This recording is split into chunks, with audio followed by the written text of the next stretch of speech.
Sinimula ng Amerika ang malalaking pag-atake sa Iran at pinalubog ng kanilang submarino ang barkong pandigma ng Iran sa internasyonal na tubig. Inanunsyo ng pinuno ng Pentagon na si Pete Hegseth na ito ang unang paglubog ng barkong kalaban gamit ang torpedo mula ikalawang digmaang pandigdig.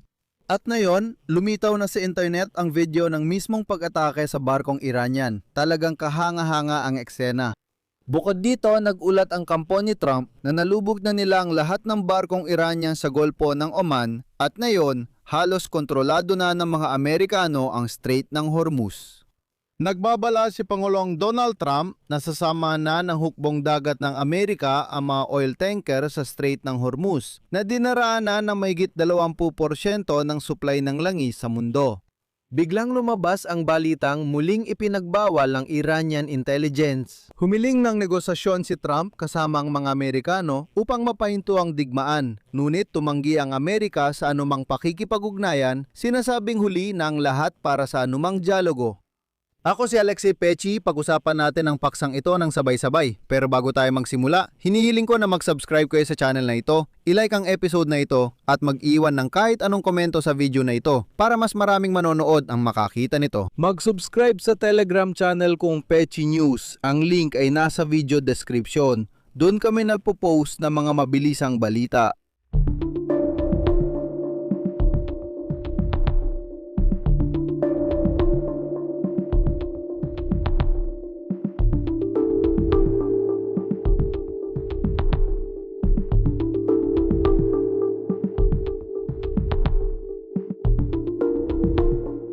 Sa mga kuhang ito, nagpapakawala ng torpedo ang submarino ng Estados Unidos at pinapalubog ang barkong pandigma ng Iran sa internasyonal na karagatan. Ayon sa pinuno ng Pentagon na si Pete Hegseth, ito ang unang beses na may nalubog na barkong kalaban gamit ang torpedo mula ikalawang digmaang pandaigdig. Isusunod ko ang kanyang pahayag. Ang submarino ng Amerika ay pinalubog ang barkong pandigma ng Iran na inakala nitong ligtas ito sa internasyonal na karagatan. Pinalubog ng submarino ng Amerika ang barko gamit ang torpedo. Sinabi rin ni Hegseth na nilubog ng mga sundalong Amerikano ang tinatawag niyang premyadong barko ng Iran na tinawag na Soleimani na ipinangalan kay dating general ng Iran na si Qasem Soleimani na pinatay ng mga tropang Amerikano noong unang termino ng pagkapangulo ni Donald Trump. At isa pa niyang sinabi, sa tingin ko, 2 beses siyang pinatay ng presidente ng Amerika pero ang tinutukoy niya ay si Soleimani. Una, siya mismo at ngayon pati ang barko. Sa totoo lang, nakakatuwang isipin Sinabi rin ni Hegseth na ang leader ng unit ng Iran na nagtangkang paslangin si Pangulong Trump ay natunton at napatay. Nagpahayag si Hegseth, ang pagpatay sa leader ng Iran ay hindi kailanman naging pangunahing layunin ng mga pagsisikap na ito. Pero kung nagkaroon kami ng pagkakataon na maabot ang mga taong sumusubok saktan ang mga Amerikano, gagawin namin ulit iyon. Sinubukan ng Iran na patayin si Pangulong Trump at si Pangulong Trump ang siyang natawa sa huli.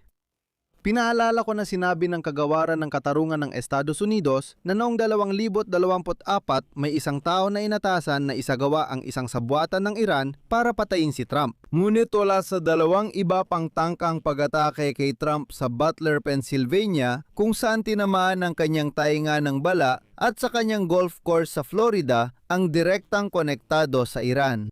Noong 2022, inilabas din ng kagawaran ng katarungan ng Estados Unidos ang isang kaso kaugnay ng umano'y sabwatan ng Iran para patayin si John Bolton, dating tagapayo ni Trump sa pambansang seguridad.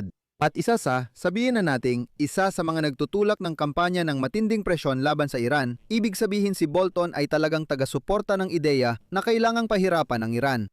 Pero bumalik tayo sa barkong pandigma ng Iran. Ibig sabihin, nauna nang iniulat ng mga media na malapit sa baybayin ng Sri Lanka ay lumubog ang barkong pandigma ng Iran at nailigtas mula rito ang 32 katao. Kasabay nito, ganito ang nangyari. Ayon sa ilang mga source ng Reuters, ang dahilan ng paglubog ay isang pag-atake ng submarino. Ngunit itinanggi ito sa Sri Lanka at sinabi nilang walang submarino doon. Ipinahayag ni Ministro ng Ugnayang Palabas ng Sri Lanka na si Vijita Herat sa parlamento na ang lumubog na barko ay nakilalang Iris Dena na tiyak na pagmamay-ari ng Iran. Simula 2023, nasa ilalim ng sanksyon ng Estados Unidos ang barko. Binigyang diin ko, ito ay sibilyang barko na inangkop ng hukbo ng mga tagapagtanggol ng Islamikong Revolusyon para sa pagpapalipad ng drone. Ibig sabihin, ginawa itong may deck na parang sa aircraft carrier, pero hindi para magdala ng mga eroplano, kundi para magdala ng mas magagaan na mga drone. Isang araw bago nito, sinabi ng Estados Unidos na winasak ng US Navy ang lahat ng Iranian na barkong pandigma sa Golpo ng Oman. Naglabas ng pahayag ang Central Command ng Sandatang Lakas ng Estados Unidos sa gitnang silangan.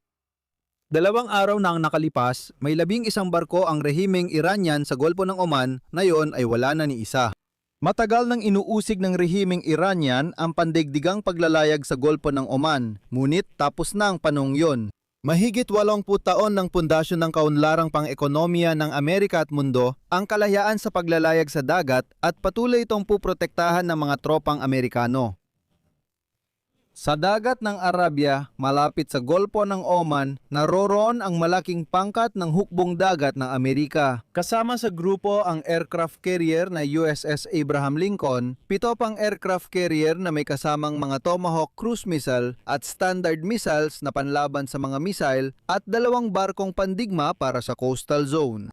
Malinaw na ngayon na may submarine na rin doon. Sa huli, inihayag ng Estados Unidos na ngayon, берут вопрос безопасности kanila na ang responsibilidad sa Strait ng Hormuz. Nagbabala si Pangulong Donald Trump ng Estados Unidos na kung kinakailangan, maaaring magsimulang mag-escort ang hukbong dagat ng Estados Unidos sa mga tanker na dumadaan sa Strait ng Hormuz. Sa strait na ito, dumadaan ang mahigit 20% ng supply ng langis sa mundo. Ipinahayag din ni Trump na inatasan niya ang US Development Finance Corporation na magbigay ng insurance at mga garantiyang pinansyal para sa lahat ng kalakalang pandagat sa rehiyon ng Persian Gulf. Sa madaling salita, sinasabi niya na lahat ng panganib ay kami nang sasalo. Sa ngayon, ito ay pinakanauugnay para sa mga oil tanker. Ayon sa Presidente ng Estados Unidos, magiging available ang mga serbisyong ito para sa lahat ng shipping companies. Ngayon, babanggitin ko ang sinabi ni Trump. Kung kailangan, magsisimula agad ang US Navy na samahan ng mga tanker sa pagtawid sa Strait of Hormuz. Anuman ang mga pangyayari, titiyakin ng Estados Unidos ang malayang daloy ng enerhiya sa buong mundo. Dapat ding tandaan na tinamaan ng Iran ang hindi bababa sa 7 Amerikanong pasilidad, ibig sabihin sa teritoryo ng 5 bansa sa gitnang silangan. Ipinapakita ito ng mga satellite images na nakuha ng pahayagang New York Times. Sabi ng pahayagan, layunin ay sirain ang komunikasyon at koordinasyon ng mga sundalong Amerikano. Naitalang pinsala sa ilang base, lalo na sa Bahrain, kung saan nasira ang radar dome sa punong tanggapan ng 5th Fleet ng US Navy sa Manama. Sa Qatar, mga tolda at satellite antenna sa airbase. Аль-Удейд, это, кстати, крупнейшая база США. Sa Kuwait, mga radar dome sa base ng Campo Arif Jan at mga pasilidad malapit sa communication hubs sa Ali Salem Air Base. Sa Saudi Arabia, nasira ang isang gusali malapit sa radar dome sa base ng Prinsipe Sultan. Sa United Arab Emirates, ilang mga gusali sa base malapit sa Al Ruwais sa tabi ng radar ng Ali Salem. ANTPI-2 pati na rin ang mga pasilidad sa silangan ng Al-Dhafra at iniulat din na sa Qatar ay nasira ang isang super radar na nagkakahalaga ng $1 bilyong. Iniulat din ang napinsala sa iba pang mga pasilidad ng Amerikano sa Dubai, Iraq, Kuwait at Jordan. Gayunpaman, hindi ito direktang konektado sa infrastruktura ng komunikasyon. Gayunpaman, sa kabila ng mga pag-atake, tumataas ang pangamba sa Iran ukol sa kakayahan nilang makipagdigmaan ng matagal. Partikular, kamakailan ay nalaman na pinili ng konseho ng mga ayatollah ng Iran si Mujtaba Khamenei, anak ng yumaong Ali Khamenei, bilang susunod na kataas-taasang pinuno ng bansa. Kasabay nito, binanggit ng Iran International TV na ito raw ay nangyari sa ilalim ng presyon ng Islamic Revolutionary Guard Corps. At ito ay nagsasabi sa atin na ang mga militante mismo ang kumuha ng kapangyarihan sa kanilang mga kamay. Sa Israel, inanunsyo na sinumang bagong leader na itatalaga ng rehimeng Iranian ay magiging target ng likwidasyon. Ang babalang ito ay inilabas ng Ministro ng Depensa ng Israel, Israel Katz. CP, sinumang lider na itatalaga ng teroristang rehimeng Iranian para ipagpatuloy ang plano ng paglipol sa Israel, pagbabanta sa Estados Unidos, sa malayang mundo at sa mga bansa sa reyon, pati na rin sa pagsupil sa mamamayang Iranian, ay tiyak na magiging target. Isang tiyak na target para sa likwidasyon, hindi mahalaga kung ano ang kanyang pangalan at saan siya nagtatago. Patuloy kaming kikilos ng buong lakas kasama ang mga Amerikanong katuwang para wasakin ang kakayahan ng rehimeng ito at lumikha ng kondisyon para mapabagsak at mapalitan ito ng mga Iranian. At ngayon, iniulat ng mga source ng Reuters na ang mga kinatawan ng Ministry ng Intelihensya ng Iran ay nagpahayag ng kahandaan na makipag-usap sa Central Intelligence Agency ng Estados Unidos tungkol sa pagtigil ng digmaan. Ngunit ang mga opisyal sa Washington ay nagdududa kung talagang handa ang Iran o ang administrasyon ni Donald Trump na umatras mula sa sigalot. Kahit papano, kahit sa panandaliang panahon lang. Paalala, sinabi ni Trump noong Martes na gusto ng Tehran makipag-usap pero huli na dahil tuloy pa rin ang operasyong militar ng Estados Unidos. Dito ko tatapusin, ibahagi ang opinyon at konklusyon sa comments sa episode na ito. Mag-subscribe, pindutin ang kampanilya at mag-like. Kung nakatulong o nagustuhan ninyo ang episode na ito, maraming salamat sa suporta sa aming channel. Sa pamamagitan ng inyong donasyon o bayad na subscription, gamit ang mga link at detalye sa deskripsyon ng video na ito o sa QR code na makikita sa inyong mga screen. Iyon lang po, mag-ingat po kayo. Paalam sa lahat.